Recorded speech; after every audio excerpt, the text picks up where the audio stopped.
From Microbe TV, this is Matters Microbial, a podcast about the wonders of microbiology, microbiologists, and microbial centrism. This episode was recorded on March 13th, 2025.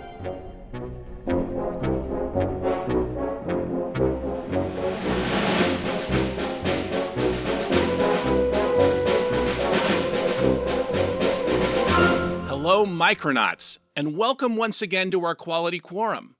I'm your host, Dr. Mark Martin, Associate Professor of Biology at rainy University of Puget Sound in Tacoma, Washington. Today is the 83rd episode of Matters Microbial. Thanks as always for listening, viewing, and sharing the good microbial word. Yesterday, I received an email at mattersmicrobial@gmail.com from Mariana, a PhD candidate from Brazil. Mariana is working on a manuscript about her PhD studies of fungus farming ants. She wrote to tell me that she found the recent podcast with Mark Chevret very, very helpful. I'm glad, Mariana, and thank you once again for the email. It means a lot to me. I mentioned last week that I was going to show viewers a little bit about what I try to do with undergraduate students here at the University of Puget Sound. Creativity and ownership are critical to me, and I bring it to microbiology. Here's a photograph of a lichen branch. I was wondering if microbes among the lichen had antimicrobial effects to help the lichen grow, prosper, and develop.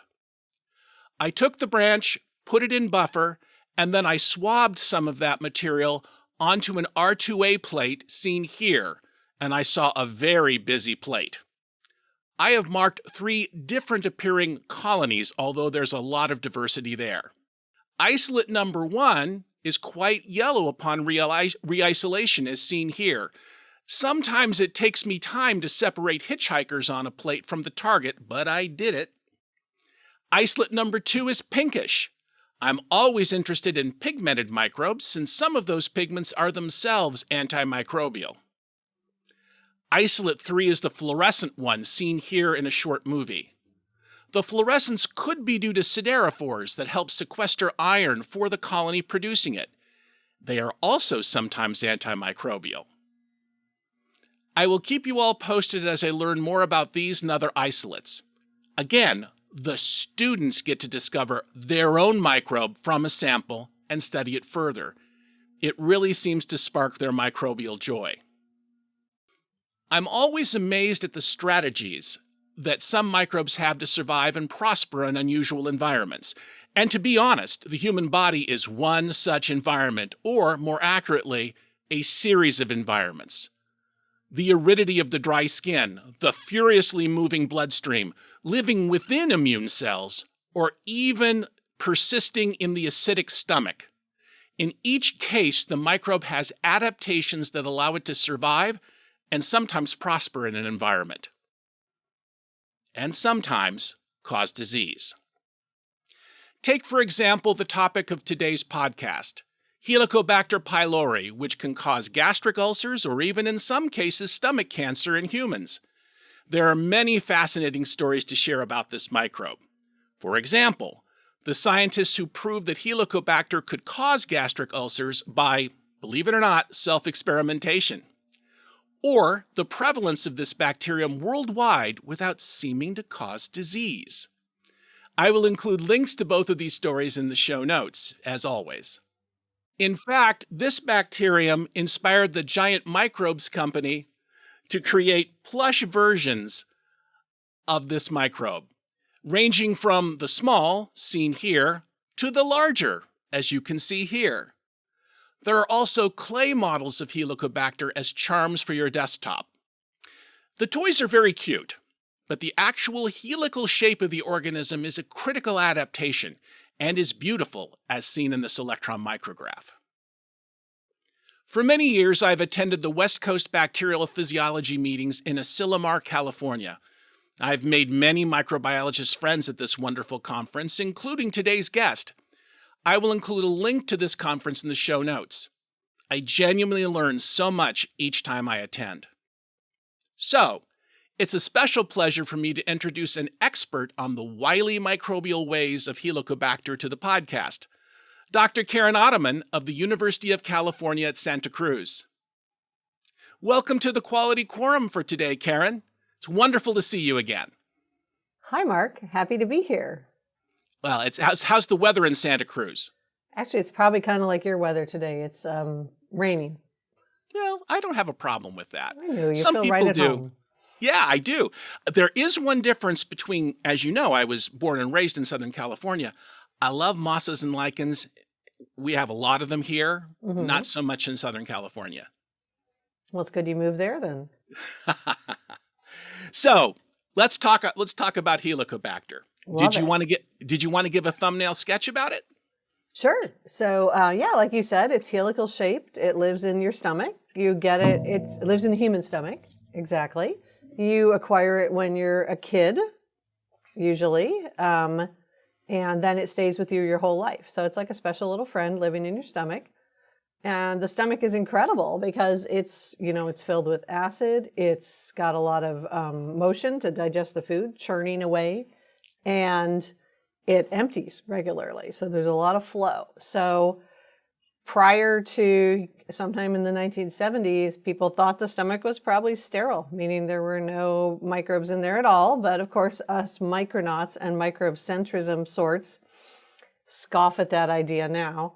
But that was the prevailing view. And so it's a surprise. It was a surprise that something that a bacterium could live there. So Helicobacter does. So it lives with you your whole life. And then most people have no detectable disease. They have a mild immune response called inflammation, but they wouldn't know it.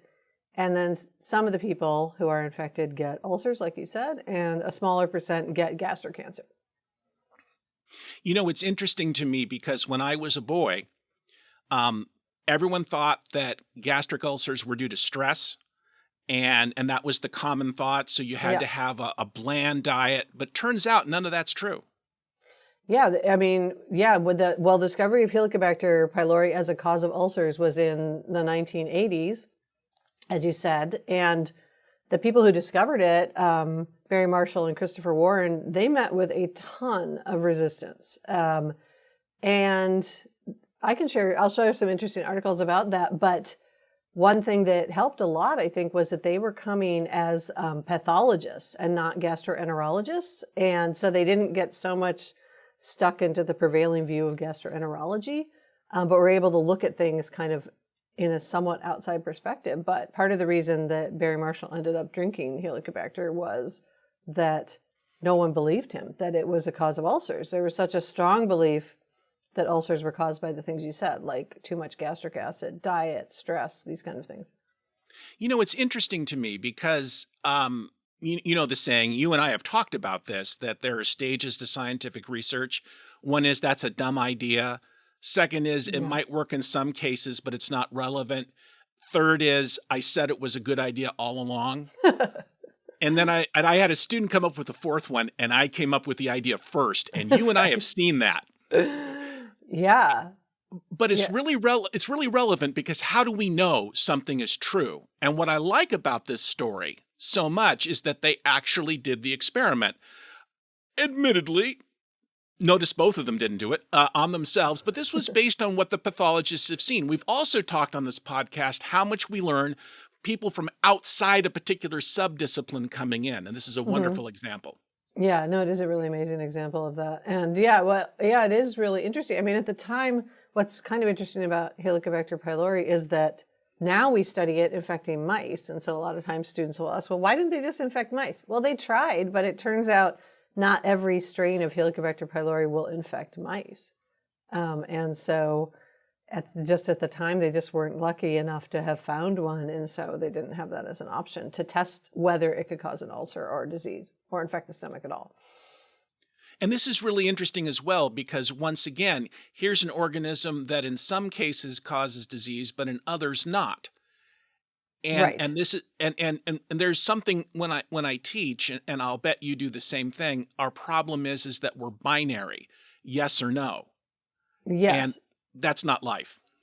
No, it's so untrue for almost everything. Like when I went in teaching, I'm teaching medical microbiology right now, and there's just countless, TB, strep pneumo, strep pyogenes. These are all normal, members of the normal flora, and they otherwise, I mean, Helicobacter actually does. It's kind of more like TB probably. It does cause there is inflammation in every infected person. That's what we think, at least. So it is causing a host response that isn't just benign, but it isn't detectable in terms of disease. And this is a worldwide phenomenon. Yeah, that's right. It's hugely prevalent that's a good question. Across the world, it's about half the people in the world have it. Evidence suggests it existed as soon as we existed, that, they build these amazing phylogenetic trees and track it back to how old the organism is, and have found that it presumably existed as soon as humans existed. So it's a super ancient microbe, and probably at that time everybody had it, is the thought, that we kind of evolved with it. And now over time, for some reason, it's gone away in a lot of, we treat people to get rid of it who have ulcers. That's one thing. So we treat them with antibiotics, and you can cure them that way. But even absent that, the prevalence in the United States is somewhere between 20 and 30% of people. So it's still pretty high, and then in parts of the world, it'll be closer to 100%. So the average is 50. Arturo Casadevalla, who's been on the podcast twice, has an interesting thing that he says, that he doesn't believe in the word pathogen. Please hear me out. And what he says is you have hosts and you have other inhabitants, and it's the way that they work. The example that I use when I teach is that you have E. coli in your gut, which is necessary, for example, to make vitamin K. However, if you're seriously injured and those same bacteria are released into your peritoneal cavity, you get sepsis, and it's very, very dangerous. Mm-hmm. So he says it's really about the context, and it made me think real estate agents say it's location, location, location. So perhaps it's context, context, context here. Yeah, it's definitely not location. There's no difference in location that we know of between people who get disease and people who don't. But yes, there are definitely bacterial genetic factors. There are host genetic factors. And presumably there's like environmental, like dietary factors. Because we know that people who eat a high salt diet are more likely to get gastric cancer. People who eat few vegetables are more likely to get gastric cancer. So there's other things like that.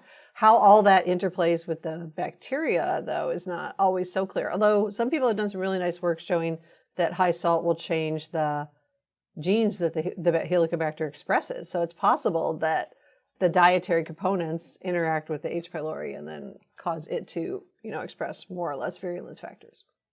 So I'm wondering if listeners and viewers are interested in like, as you call it, the acid test, because we have this thought in our minds about what the environment of the stomach is like. Can you tell listeners and viewers a little bit about how Helicobacter deals with that? Yeah, that's a good question. So it actually is not an acidophile, which is a word that people would use to describe a bacterium that likes acid and can only grow in low acid, or at least likes to grow in low acid. H. pylori doesn't grow in low acid at all. As a matter of fact, it will not survive very long in low acid, like in the stomach. So the stomach, though, your cells on the side of the stomach make the acid, and that ends up dispersing into the center of the stomach, where the pH will be about 2. And so Helicobacter, though, it comes into the center of the stomach and then has to rapidly get out of there and wants to get to the side where your cells are. Your cells are covered with a really thick layer of mucus that protects them from the acid. They also can't tolerate the acid. Exactly. So to get to the side here, the bacteria use their motility is one factor, which we'll talk more about, I think. So they have motor organelles called flagella that are rotary organelles. Some of your other guests have talked about them recently, like Ariana Briegel. And they use those motor organelles to migrate towards the epithelial surface. But the other cool thing about the epithelial surface in the stomach is actually it's deeply invaginated into what are called glands in the stomach. And these are maybe about the size of 10 10 or 20 helicobacters deep.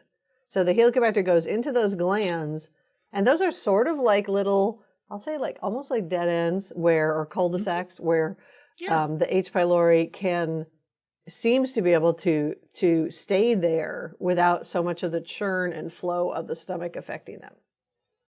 Yeah. Is there not a relationship between the secretion of base to kind of offset the acid in the environment during their journey?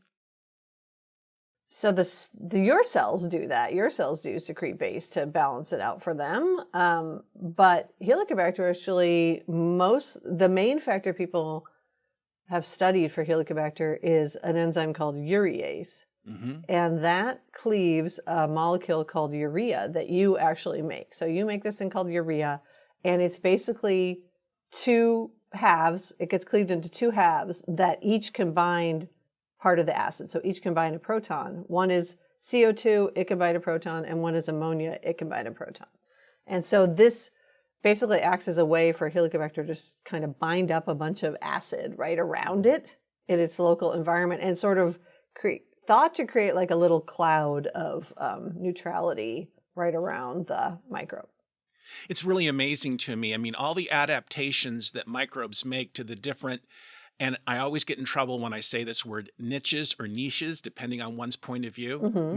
Maybe it's phage and phage. I have no idea. But the important thing is that what a specific and wonderful series of adaptations. And as I understand, the helical shape of Helicobacter is helpful in corkscrewing its way into the mucus layer as well?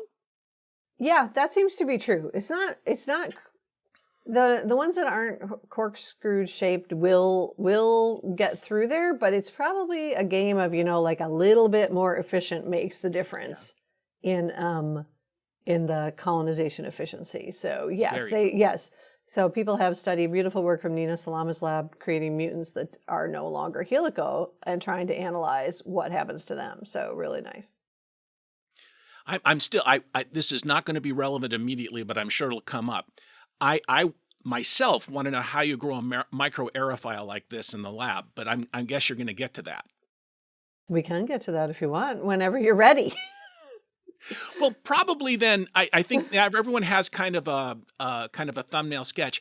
And folks, listeners and viewers, remember there were things that I had read that turn out not to be entirely true. Ooh. They're sort of true.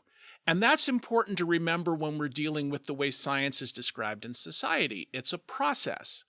It's not on I was going to say tablets handed down, but biofilms handed down from above, something like that. Something like that. I don't know. But the point I'm trying to get at is that science is a process. And that's one of the reasons I like doing this podcast. I talk to experts like you, and I get to learn. No, it's definitely a process. We're always gaining new knowledge, which modifies what we know or what we thought we knew. And so that's part of, that's why we have to keep going.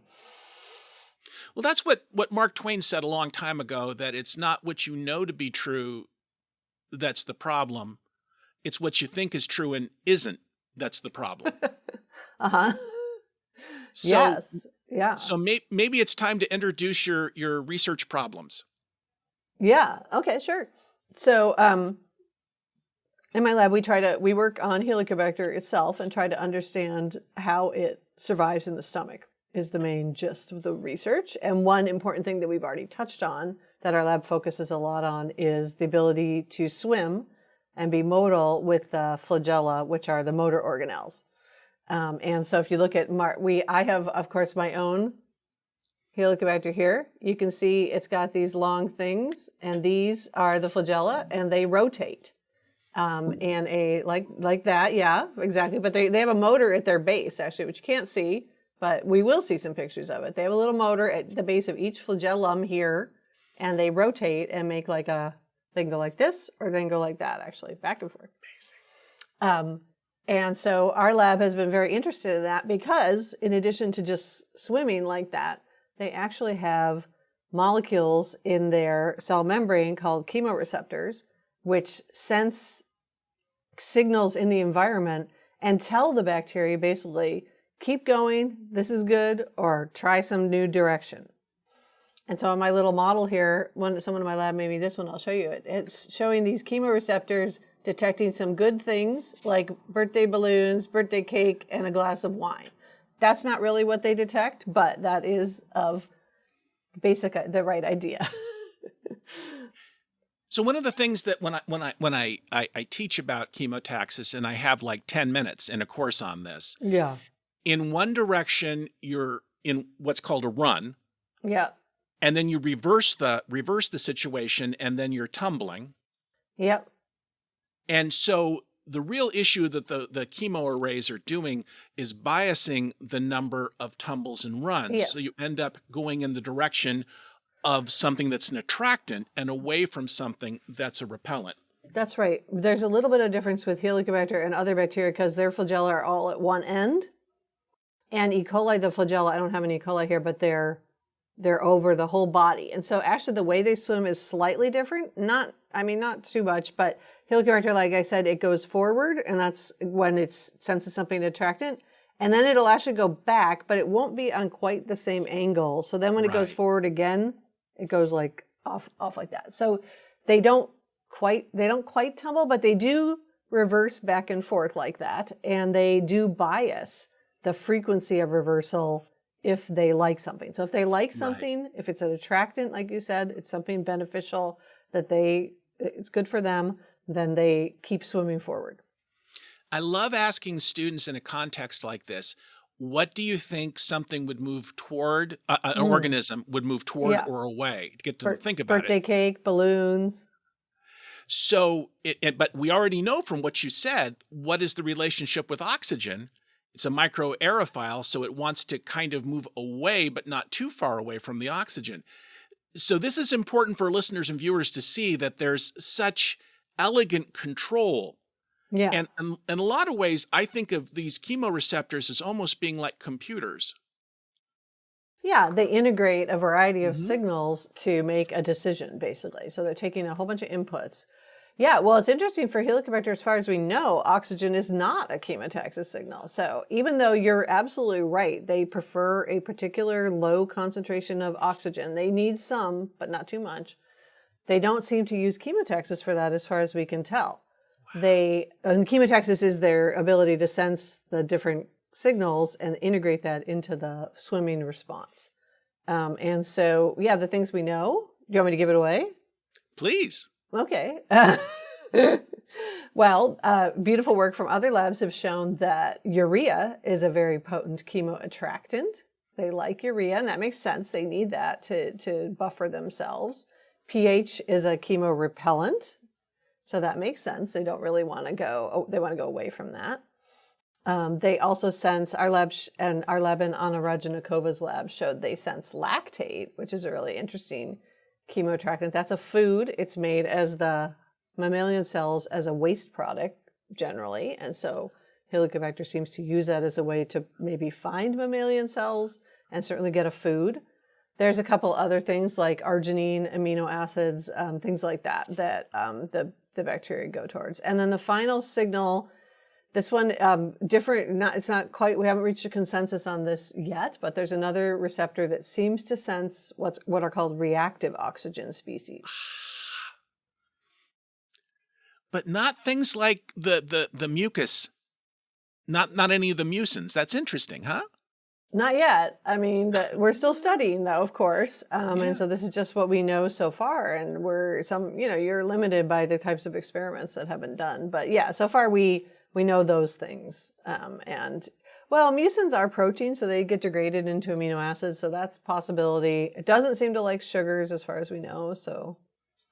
But it does like lactate, so that's interesting. So byproduct of glycolysis, there you go. Yeah, that's kind of an emerging view in microbial world, that a lot of microbes take up lactate and use it has a lot of energy left, even though it was a waste product of the mammalian cell or even other bacterial cells. There's still a lot to gain from it. So seems to be as a matter of fact, it's H. pylori's favorite carbon source. Most, if it has a mixture of things, it's the thing it uses up first. Wow. So it really likes that. It's really maybe uniquely, and it's kind of cool because that what is interesting about that? Lactate is the mammalian cells make it, but some mammalian cells make it more than others. And those are like immune cells, fast-growing cells like stem cells, which are in the stomach, and then cancer cells are the famous ones. And so, yeah, it's possible that like this is part of the reason H. pylori is triggering gastric cancer. That's just speculation, but that it gains food from that. No, we definitely want to talk about that process because about how that triggers it is interesting. Now, when I'm no longer teaching introductory biology, so I can't do this anymore, but the idea of having some cells producing a lot of lactate is really interesting to me, and I always want to tie it to the prevalence of oxygen. And I'm not quite with the Warburg idea, but we're almost there. So Yeah. it could be, do you think it's possible that the epithelial cells underneath the mucus layer are kind of sort of starved for oxygen, so they're relying more on glycolysis, thus they tend to secrete more lactic acid? That's one idea. I think what I've read as the more prevailing idea though is that there's an excess of glucose in so the reason bacteria go to like making lactate is they have glucose, they don't have oxygen, so they're not able to finish the normal metabolism. But it turns out that in mammalian cells that are fast growing, that the metabolism going all the way to oxygen actually is kind of slow. Mm-hmm. And so if there's an excess of the starting material, which is glucose, they'll just basically waste it to grow quickly. And so that's what cancer cells do. That's what I was saying, some of the other fast growing cells seem to just switch towards this kind of metabolism, even though there is oxygen present. And it's also possible that the lactate product has some immuno effects like some other effects on the mammalian cells, so that there's a reason to produce it in addition to the fact.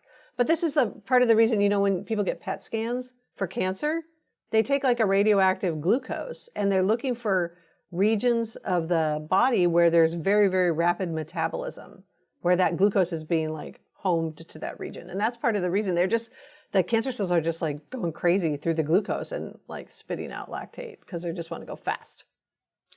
All about redox balance too, when you come right down to it. And unbalanced growth is going to cause a problem, certainly. So that's amazing. Yes. And it's funny when you're an undergraduate student and someone is hitting you up with fermentation and redox balance and glycolysis and Krebs cycle and all the rest, and you sit there and say, why do I have to know this? Well, because it's how life works.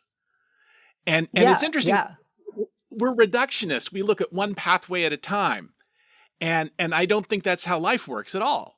So No, the lactate result has been really fun to look into, like where does H. pylori gain access to that? Why does it gain access? Does it get anything besides growth out of that? And so that's been a really interesting project that all started with understanding here on one of these chemoreceptors that lactate binds to it. So really beautiful work from our collaborator, Anna Rajanakova, who's in Australia. Also, I really like the way, and I want listeners and viewers to see this. I mean, a lot of people have a negative view of science as it's practiced, but over and over again on this podcast, guests have been so open about acknowledging the work of others in their group and other groups as well. So that's what I love about science right there. Oh, yeah. It's well, you'll see when we talk a little bit more about our flagellar project, which is the one I prepared, not this lactate one. It's super collaborative. It's incredible, the beauty of how the different people came together to create a beautiful story. So, well, I love the idea, and that brings us again to motility. And I've used a lot of motility plates in my time, and I've done a certain degree of chemotaxis studies to find out if bacteria go toward or away from different things. Is that the way that you approach it with Helicobacter? Yeah, we do that. So we do the motility plates in the figure. You can see them there, the diagram. So basically in this case, you have a Petri dish filled with media that the bacteria like, and then you use a very low percentage of the solidifying agent, which is called agar. And then that creates kind of like a very soft jello that the bacteria are able to migrate through fluid-filled channels in this like jello situation. And so you can see up there in the figure on the left, you can see that there's one of the bacteria is marked wild type. So that's Helicobacter, the wild type, which is just a normal one. And then next to that is a mutant lacking KV.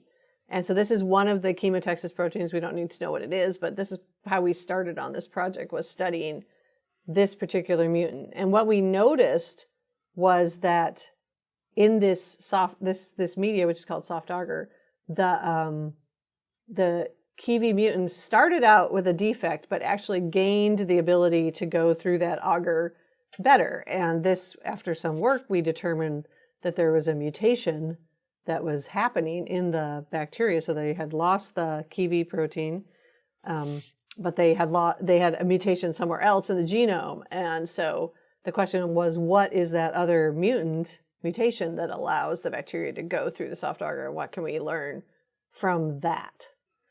And so that was the work. Actually, it started with the work of a grad student, Samar Abidrabo, and then it was continued by an undergrad student, Joshua Sagu, who he had worked with Samar, and then she left. She graduated. She left, and he wanted to stay working on this project. And he really did an amazing job dissecting out what was the mutated protein. And it turned out to be this one that's in the bottom of the figure called G27252. That was the locus tag at the time.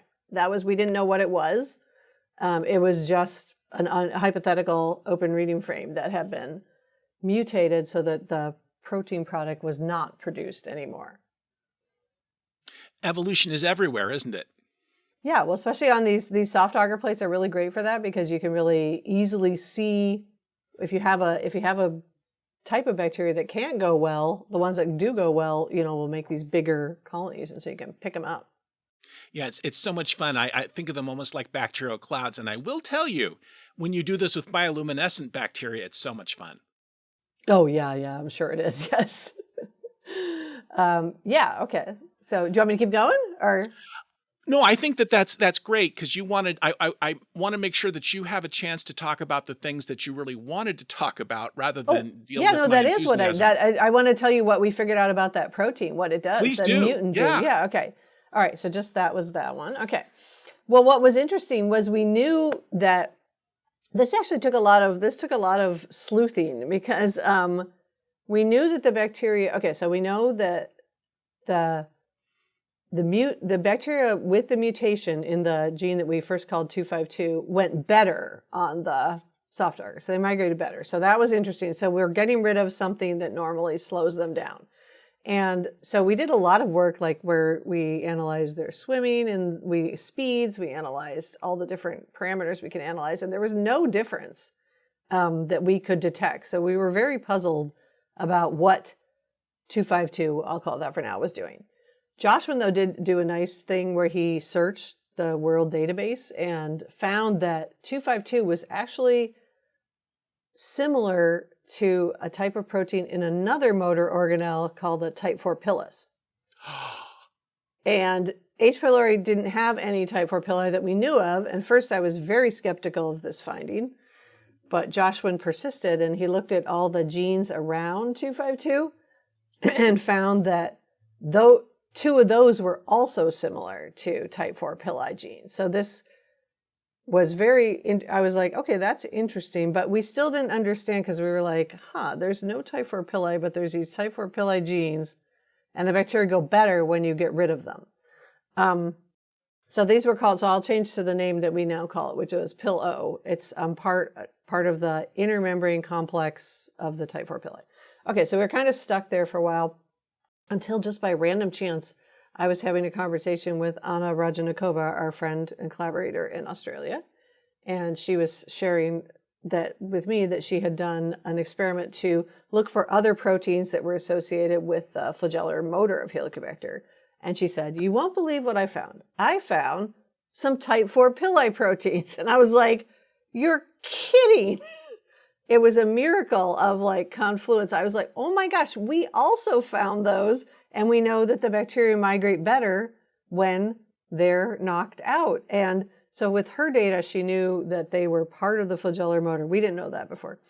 We knew that the bacteria swam better without them, or migrated better.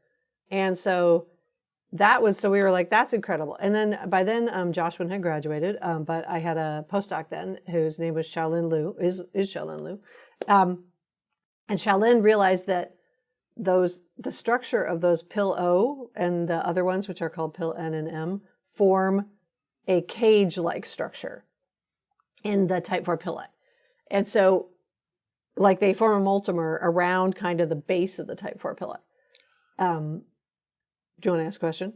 Or should I keep No, my mind is exploding. So, okay, so we knew that they look like type 4 pili. We knew that H. pylori didn't have a type 4 pili. We knew that they form a cage-like structure. What we also knew, and we knew that they were probably at the flagella.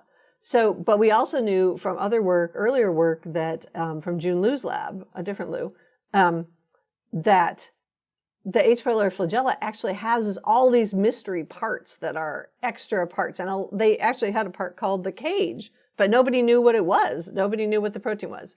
So then Anna, Xiaolin in my lab, and then me, and then we collaborated with Jun Liu and his postdoc Shoiki Tachiyama, and they were able to image the flagellar motor of Helicobacter pylori using cryo-electron tomography, and they could see that these proteins that we had identified did form the cage part around the flagella, and that's one of the pictures you'll see. You can see like the blue and here. Let me tell you what colors they are.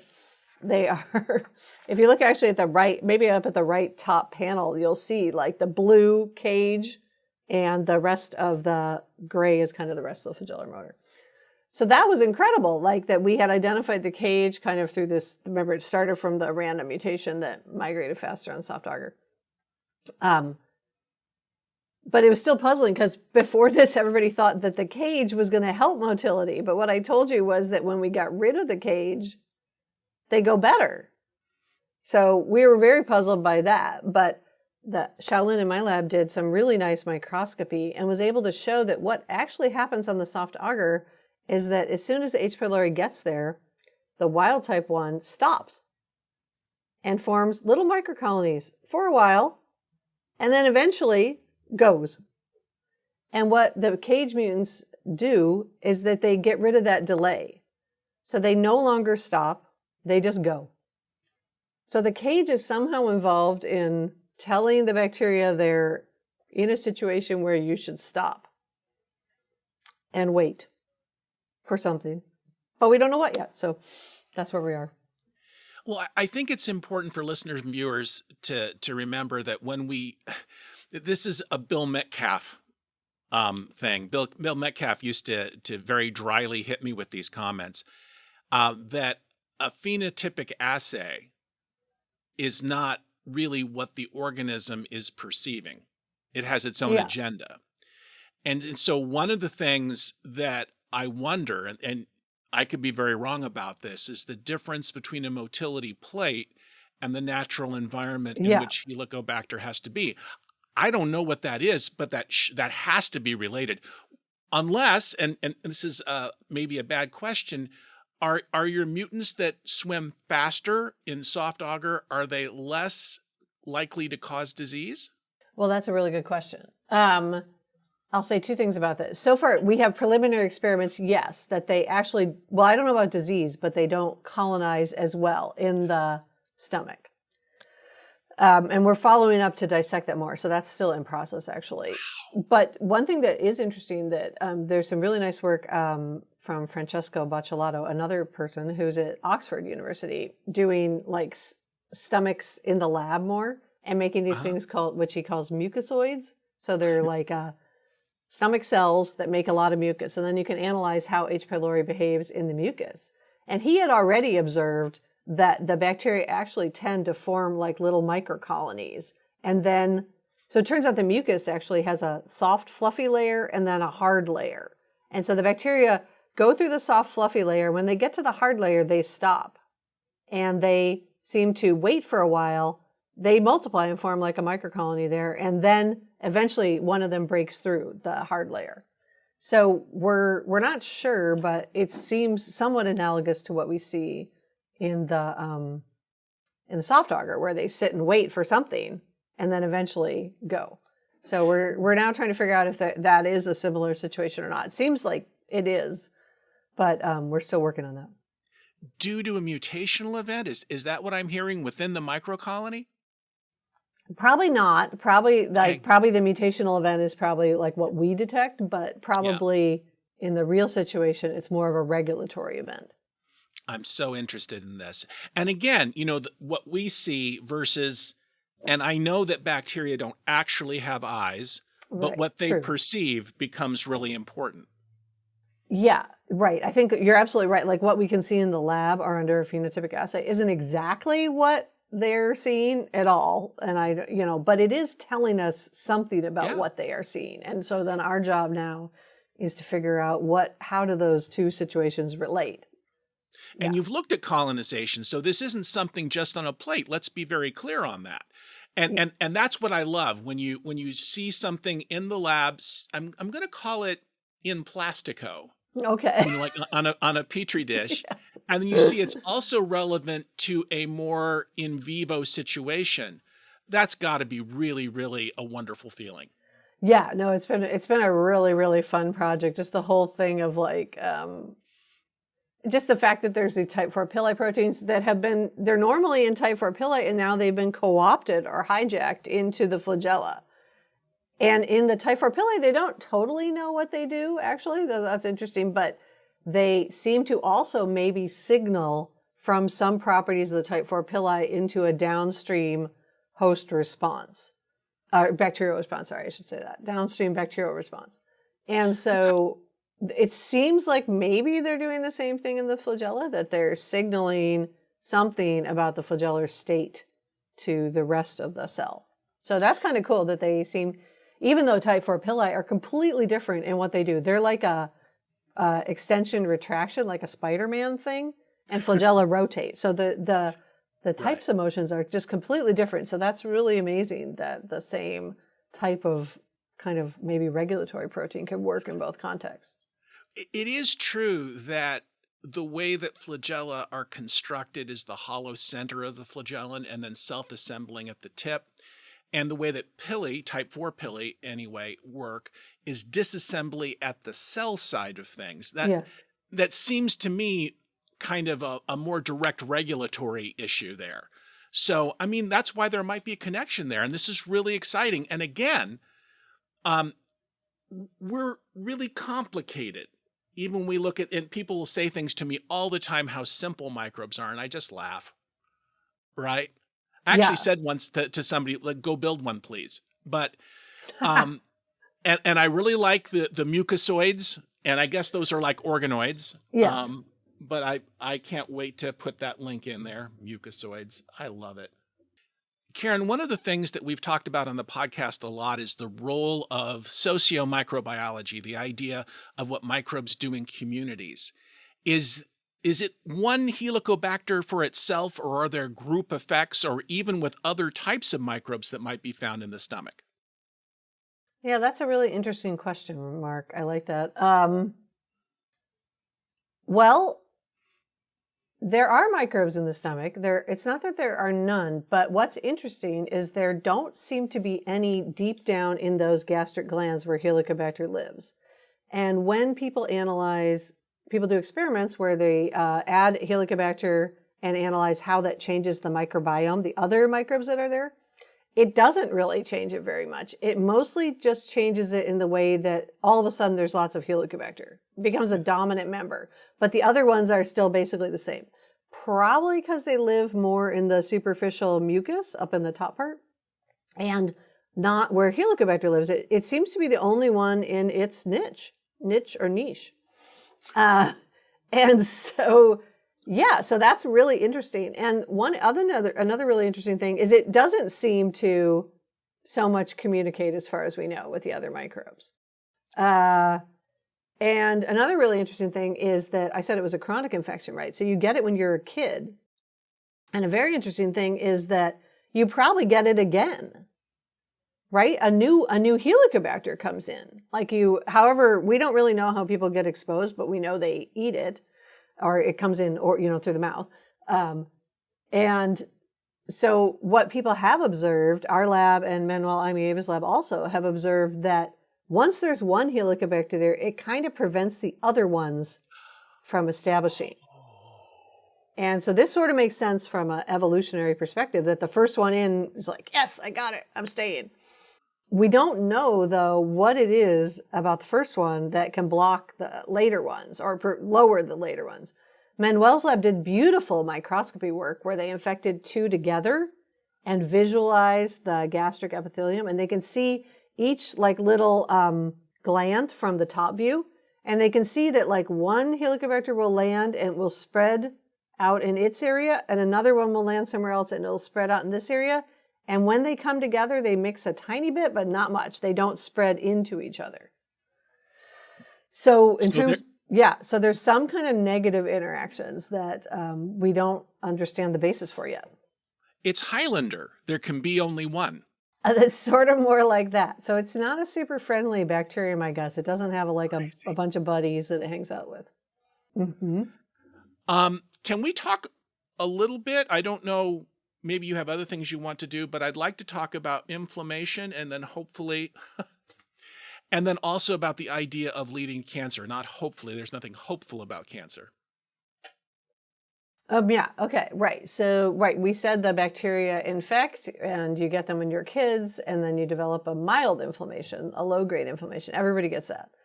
And so that's definitely due to, the normal kind of immune response, cells being recruited into the immune system detecting Helicobacter and saying, oh gosh, better get over there. But Helicobacter is really good at people call it immunomodulation, that it has to control the immune response so that it doesn't get booted out you can't have too much of an immune response or it would get removed.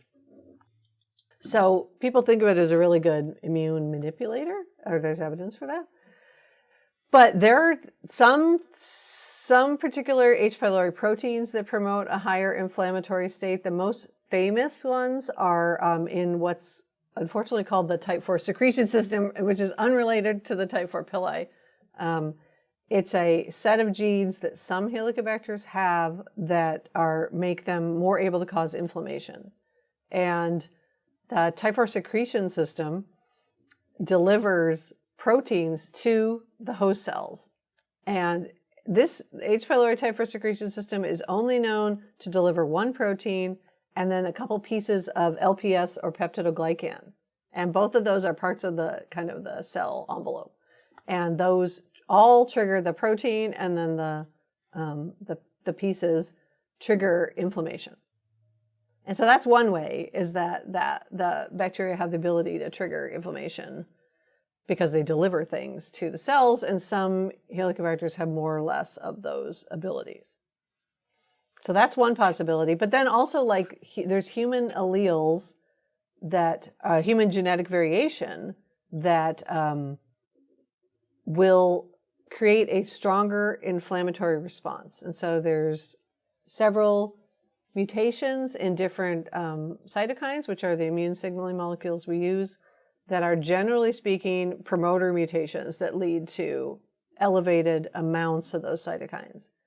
And so this is the reason they actually, when you go to the doctor and they ask you, do you have any cancer in your family? If you have gastric cancer in your family, it has a very strong hereditary component because probably the people have a mutation that allows them to make more cytokines, which then leads to a stronger inflammatory response. And so in the US, we don't cure everybody's Helicobacter. We don't even test everybody because most people are asymptomatic and don't have any disease. But if you tell them you have gastric cancer, they're your doctor, the recommendation is they should test you to see if you have Helicobacter, and then they will cure it, even if you have no symptoms. And that's because Helicobacter is required. Well, it's the strongest risk factor. I probably should back it down a little. It is a very strong risk factor for getting gastric cancer because gastric cancer actually comes about because of inflammation. They've known this for a long time, even before they knew about Helicobacter.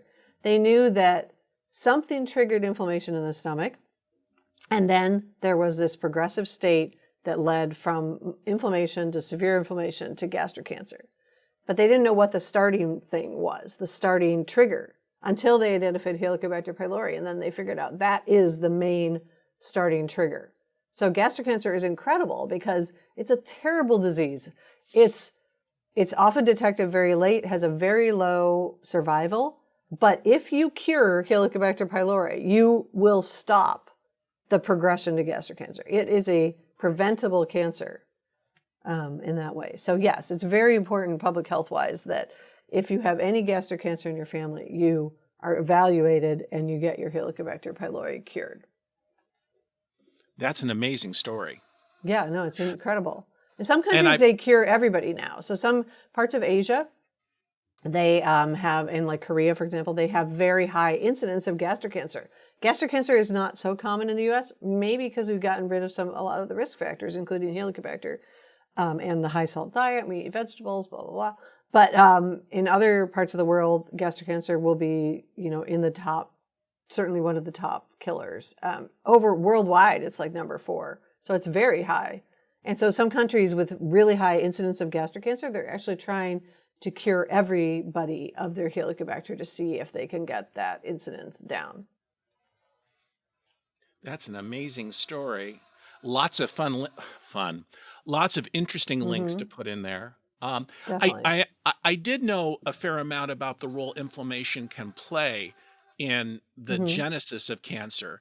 What I am curious about, and this is a really dangerous thing to ask, is there a benefit to the bacterium in promoting inflammation? Probably, yeah. Is there a benefit to inflammation? Probably it loosens up like tight junctions and allows the bacteria. Some really nice work from Manuel Amieva at Stanford showing that, the loosening of the tight junctions and collaboration with Rick Peake actually at Vanderbilt, that really allows the bacteria to get iron is that. We know that the inflammatory cells make more lactate, so that's also a food. So I think it probably does provide some food for H. pylori.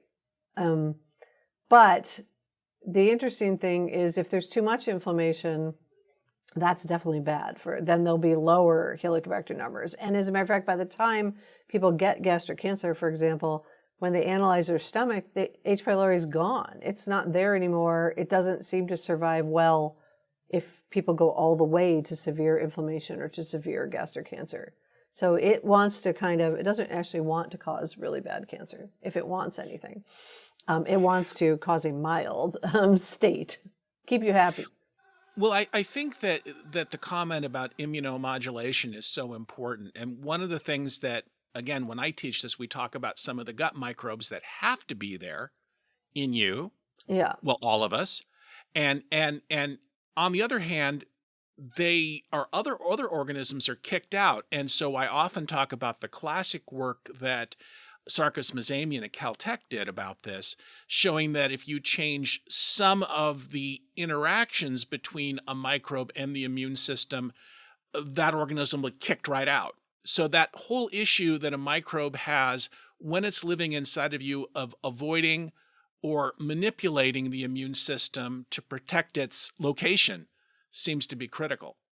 Yeah, and I think the thought in the field of Helicobacter is, again, we have presumably historically evolved with that. Like I said, it's a very ancient microbe that existed as soon as people existed. And what there's evidence for is that, as I said, it's immunomodulatory. It kind of lowers the immune response down a little bit so that it can survive in your stomach. But it turns out there's evidence that also it lowers the immune response down in other parts of your body, like your lungs, so people who have Helicobacter are a little bit less likely to get diseases like asthma. And this has been recapitulated in mouse models. People have studied this. This is true, that the immune cells that H. pylori kind of creates as part of its regulatory mechanism will migrate to the lung and cause less inflammation in the lung in asthma cases.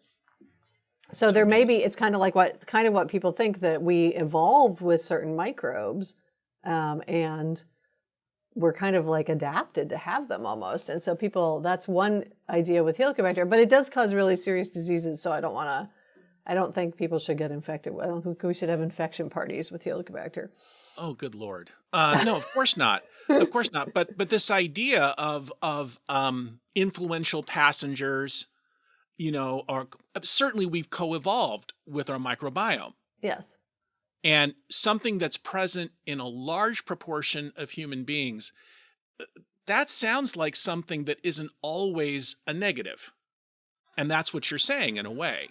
Yeah, yes, there's evidence. There's evidence from both people and animal models that is the case. But whether, maybe, I think the current consensus is probably that Helicobacter is beneficial when you're younger, has some benefits, but may not be beneficial as you get older. So, but yeah. I mean, having already reproduced, I've already done my bit. So there you go. Yeah, that's right. So back in the day when when the first humans were around, maybe we didn't need to live beyond, 50, or there wasn't so much benefit, or didn't matter if Helicobacter caused disease in later life. That just didn't matter.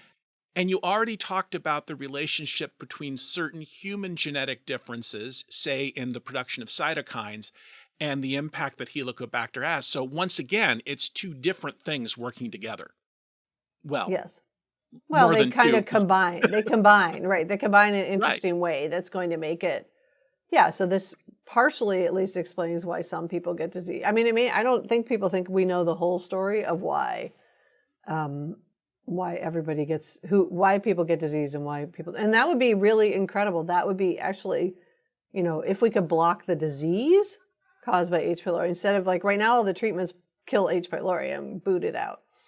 But maybe an interesting strategy, which would be incredible, would be to block the inflammation and the disease. Oh, that would be, So as we start to wind down from our podcast, would you care to speak a few words about your path to the microbial sciences? Because I find that listeners and viewers really appreciate hearing a little bit about how you ended up where you are. Yeah. Yes. From a young person, I was really interested in medicine and disease. I wanted to be a veterinarian, like many young people do, because that's all as a young person, you often don't know about scientists, right? Even though it's kind of strange, but that's because I guess you encounter veterinarians. So I was all set to be a veterinarian. I went to UC Davis. I worked in a bajillion veterinarian. I worked with all kinds of animals. I started out as an animal science major, as a matter of fact, and even took some dairy cow classes, all sorts of things like this. I worked in a lot of vet hospitals, as I said. I worked with Coco, the sign language gorilla. I worked at the SPC. I have a lot of animal experience. But my first animal science classes, I didn't really like them that much, but my first microbiology classes, I loved. So I decided to major at Davis. I had a major called bacteriology back then. And I loved it. I loved all the bacterial genetics. I loved the kind of more mechanistic aspects of the science. I took great classes. I took Sidney Kustu's microbial genetics class, which just blew my mind. I had the same one as it was 2 quarters. I had one with John Ingraham. So I had these just incredible microbial genetics instructors, but I was still set to be a veterinarian. But then when I got to the veterinarian school interview, they asked me why I wanted to be a veterinarian. And I said I was interested in research. And they said, well, why do you want to be a veterinarian? And I just didn't really have an answer about that. And so I didn't get in to vet school. And when I went to the post interview, they have a little breakdown thing for you. And they were like, we don't know why you didn't get in. Your record looks really strong. Did anything happen in the interview? And I was like, well, kind of. And so I reflected and I was like, should I reapply, get my answers nailed down for the interview? And I thought, no, I think I should explore research because I really feel like that was calling me. So I started applying for jobs. I didn't work in a lab as an undergrad, even though my advisor was pushing me towards that, but I was, so vet focused. I had done some small research projects, but so I applied for jobs and, luckily at that time at Davis, I took a lab class every single quarter. So I had lots of actually lab experience, which I think was a big plus. And then this is kind of funny. I got to my interview, the job I eventually took was at a biotech company called Cetus, which was big in the 80s. and in the pharmacology department. And on my resume, I had written, true, that I had lots of small animal experience, because in veterinarian world, that means dogs and cats, right?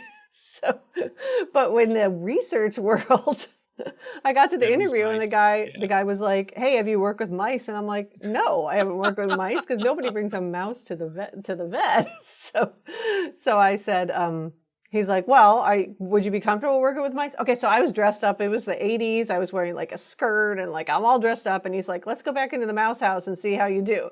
So we go back into the mouse house. I'm like in my skirt and my like fancy interview clothes, and he was so impressed because I just grabbed the mice, because I did have so much animal experience. So I was really comfortable, even though they're much smaller than dogs and cats. But because he didn't know that was what I meant, I got the job, and yeah, I loved it. It was working on a monoclonal antibody that prevented septic shock. So it fit right into my microbiology interests. I learned some more immunology. I got to do pharmacology work. Unfortunately, the drug didn't work at all, 0. And so it was basically just a lot of causing mice to have infections and then trying to cure them and not curing them. So that part was a little bit sad. But it gave me some really good lab experience, and I really actually enjoyed working in that. It was very collaborative and team environment, and the pharmacology group there was fun. And then,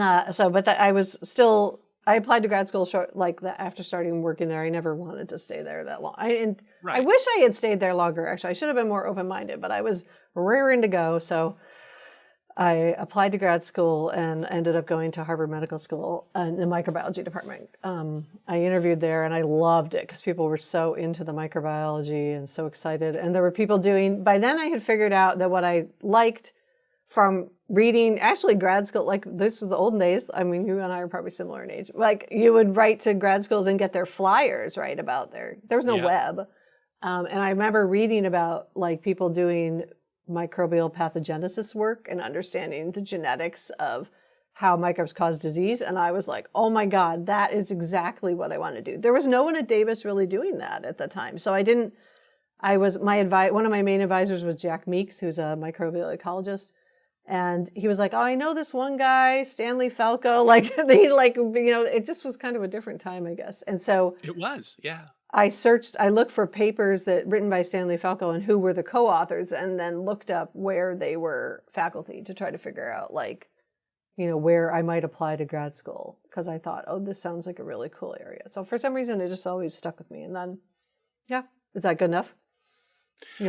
This is amazing. You were open to things, but at the same time, you won't admit it now, the one true microbial faith was with you. You just had to have your mind opened, right? Yes, absolutely. I mean, I majored in bacteriology and I loved it. And then, the chemotaxis stuff, I guess after I did my PhD on Vibrio cholera on gene regulation, which I really enjoyed. With John Michelanos. Yes, at John Michelanos at Harvard. And that was super fun, a super fun lab, lots of really creative science and interesting. I loved it. And I realized I really liked environmental sensing. And so that's what I wanted to do for my postdoc, was do more biochemistry stuff. So I ended up going to work with Dan Koshland at UC Berkeley, who had done a lot of work on our friends, the chemoreceptors in E. coli and Salmonella. So I got to learn some real good biochemistry there and how those chemoreceptors work. And then when I started my own lab, I wanted to combine the two. I thought, I want to do something with pathogenesis and disease and something with chemotaxis. And so I kind of was looking around for bacteria that used chemotaxis during infection to try to understand more about that. And that's how I ended up starting on Helicobacter. It's a wonderful journey. And, many times when I talk to students, they think there's this one magical path. And I cannot disabuse them of this. There's lots of, I say, for example, my own path is kind of one of those weird drunkard walks, Right. But you just have to be open, and you also have to be honest to yourself, which I'm sorry to say this, what you really love. And it was hard to give up the veterinarian thing for me a little bit, because that was part of my identity almost, and realizing, and also it came about because I didn't get into vet school, right? Which turns out to be the best thing. Although in hindsight, I'm sure I could have done a DVM PhD if I had better, I didn't know about that as an option at the time. Right. And I didn't get great advice. I wasn't able to get any advice about that. That it was so, but it's okay. It turned out great, I think. No, it did. And again, this is really important for listeners and viewers. I mean, get yourself mentors, and they don't have to be all decrepit as I am. They can be younger as well, people with different points of view, because you get yourself into one different path. And so that's why I'm delighted that you decided to share your path with us today. Yeah, no, it is interesting I often, talk about this with students too, because I think you're right. People are struggling. And I think it's very common that a lot of students know only about the most, like the common things, like being a nurse, being a doctor, being, a veterinarian, like things that you encounter as a child in your family life. So it's a role for us as scientists to get out there and have people see us, right? See us as a job. Karen, it has been so wonderful having you on the podcast. Thank you for sharing the research and your experience and your mastery of all the information. Thank you, Mark. I've been doing it for a while, so it makes sense. Eventually, everybody gets it. That's right. So thank you very much. I wish you and yours the very best. You and thanks too. again. Thanks again for being on that. And I'll see you in Asilomar, I'm quite sure. I'm sure you will. Thank you so much for having me on. It's been a lot of fun. Thanks. This has been Matters Microbial, a weekly podcast about the wonders of our microbial world and the people who study it. You can send questions, suggestions, or comments to me at mattersmicrobial@gmail.com. Show notes from today's episode, epic links as always, can be found at microbe.tv/mm. If you like our work, please consider supporting us at microbe.tv/contribute. I'm Doc Martin, and you can find me in the biology department of the University of Puget Sound in Tacoma, Washington. Dr. Karen Ottemann is professor and chair of the Department of Microbiology and Environmental Toxicology at the University of California, Santa Cruz.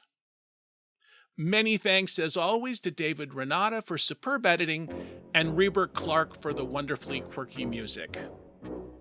I hope that you've all enjoyed being part of our quality quorum for today. See you next time on Matters Microbial.